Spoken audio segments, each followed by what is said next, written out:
ஒரு ஷாக்கிங்கான விஷயம் என்ன தெரியுமா? நீங்க தனிமையா இருக்கிறது கிட்டத்தட்ட 15 சிகரெட் குடிக்கிறதுக்கு சமமா. இதை கேட்டு சிரிக்காதீங்க, இது நிஜமாலுமே ஒரு ரிசர்ச் சொல்ற உண்மை.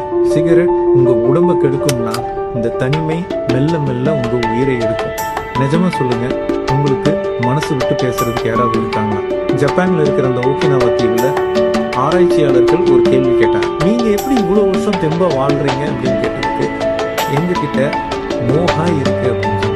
மோஹாய்னா ஒன்றும் இல்லை, ஒரு 5ல இருந்து 6 பேர் இருக்கிற ஒரு நண்பர்கள் குழு. வாரத்துக்கு ஒரு தடவை ஒன்னா சேருவாங்க, சாப்பிடுவாங்க, அரட்டை அடிப்பாங்க, ஒன்னா சேர்ந்து அழுவாங்க.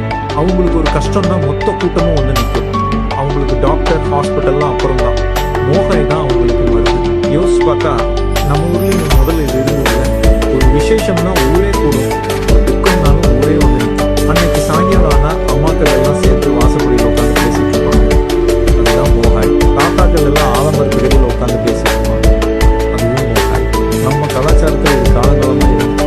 ஆனால் இப்போ ஆளுக்கு ரூமில் ஃபோனில் மூழ்கி அந்த பழக்கத்தையே மாறிட்டோம். இக்கிகாய் தெளிவாக சொல்லுது, நீண்ட ஆயுள்ங்கிறது தனியாக வாழ்றது இல்லை, எல்லோரும் ஒன்னா வாழ்றதுல தான் இருக்கு. நம்ம முன்னோர்கள் கூடி வாழ்ந்தால் கோடி நன்மைங்கிற உண்மையை தான் ஜப்பான்ல மோஹாய் இருந்தா மரணமே தள்ளி போகும்னு சொல்லுது. பேர் வேறையா இருக்கலாம், ஆனா விஷயம் ஒண்ணுதான். இன்னைக்கு உங்களுக்கு ஒரு சின்ன வேலை, ரொம்ப நாளா நீங்க பேசாம இருந்த ஒரு பழைய நண்பரை நினைச்சு பாருங்க. இப்பவே அவருக்கு ஒரு கால் பண்ணுங்க, என்னடா எப்படி இருக்கேன்னு கேளுங்க.